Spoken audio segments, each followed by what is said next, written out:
let's move to our guest on WebEx. You just listened to Kwamande talk on democracy, borrowing a leaf from where we say we are trying to learn from. Have we been able to successfully do that? And given the fact that you are living over there, you get to experience what they call their democracy, and of course take a look back home at what we're practicing here. What do you think? Are we getting there, or have not even started? Thank you very much. I would say that we are on a journey. We may not be moving as fast as is expected, but we are moving. There's movement. First of all, this is the first time in our 60-year history that we've got civil rule continuously unbroken for 21 years. So that in itself is an achievement that we've been having a democratic government in place for more than 20 years. And within this time, we've experienced a succession of governments. We've even had a sitting president lose an election. So all these point to the fact that we're making progress, even though slowly. We've also, as my co-commentator said, Komande, we've also experienced improvement in human rights. Those who were old enough to experience the military regime in Nigeria, we see that there's much improvement on the human rights side, because even the press, there's more press freedom now.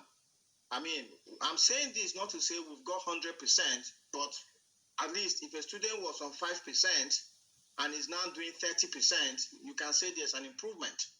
So on this count, you will say that there's an improvement that is going on.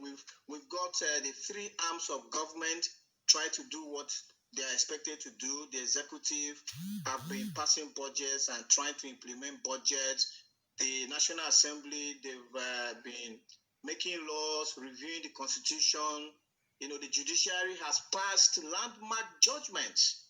You know, some of the gubernatorial election judgments they have passed, like the case of Amechi, or more recently, Uzodinma in Imo State, is to show that the judiciary as an arm of government is also pulling its weight in our democratic setting.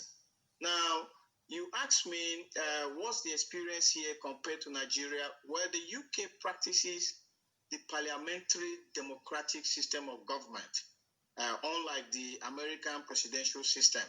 And if you ask me, I would say I think we should go back to this system, because this is the system that we started with. At independence, the British handed over the parliamentary system to us.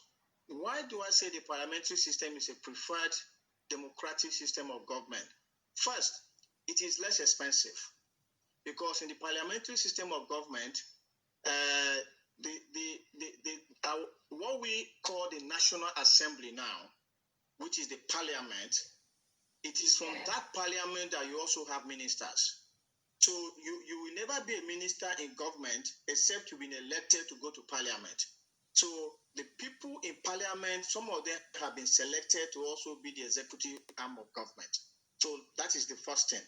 The second thing is that the conduct of election on the part of the candidates is also far cheaper, because Boris Johnson, who is the sitting prime minister now, he didn't have to go campaigning like in a presidential election to lead the country.